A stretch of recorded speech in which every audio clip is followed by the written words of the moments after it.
My name is Bishop Lamont, born and raised in Los Angeles, California. I'm a rapper as well as activist. When we first moved to Anaheim, and this was in the 80s, it was so super racist. The Klan was out there was a lot of Aryan gangs, and I went to elementary school, and we used to have to fight every day. But I remember always at lunchtime, a fight, a nigger and a white. I remember this. But the dope part was, for all those people that were racist, and this is where you always have to make it clear when you talk about racism, and people always say white people. No, say racist white people, because there were my white homies that was fighting these racist white motherfuckers as hard as we was fighting cats that looked just like them. Life was impacted very early on to let us know that there was a different set of rules and a different way that we were looked at. I always had painful reminders of that.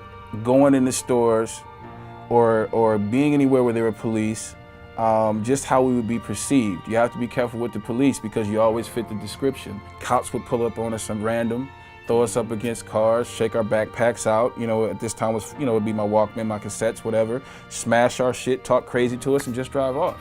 You know, where you little fuckers into, what you niggers doing? I mean, all kind of ways. I found escape in the comic book stores and the comic books, and then music started to happen, and so then here was this whole new kind of like subculture that was about rebellion, and was the rejects, was the people with no voices now having voices, the downtrodden. So it gave me everything. Imagine before there was the internet. Think the 60s and all the murders that we don't know about. Think about all the fucked up shit that happened then during the civil rights movement. We're just seeing the atrocities at a higher level because Big Brother is everywhere.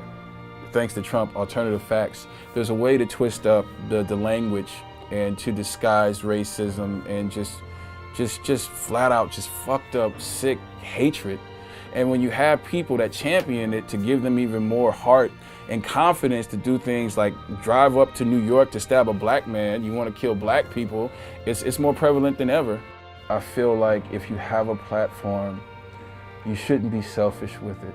It's so much more easier for us to be able to reach so many people through these platforms, these social networks. And there has not been a greater time of when it was needed more.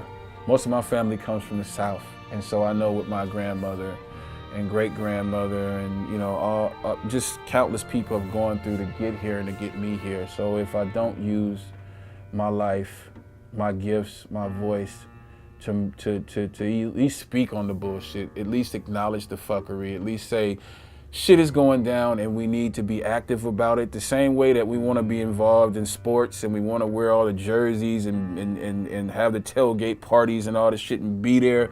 We need to be the same way when it comes to our rights, when it comes to voting. And so it's so important for you not to shrug it off and say, fuck this shit, why vote anyway? That's what they want you to think. They want you to think that your votes don't matter, but they do. If you can spend all this time on Twitter and Snapchat and Instagram with all these filters and all this bullshit and talking all kind of crazy shit and trolling other bullshit that's irrelevant, do some shit that matters.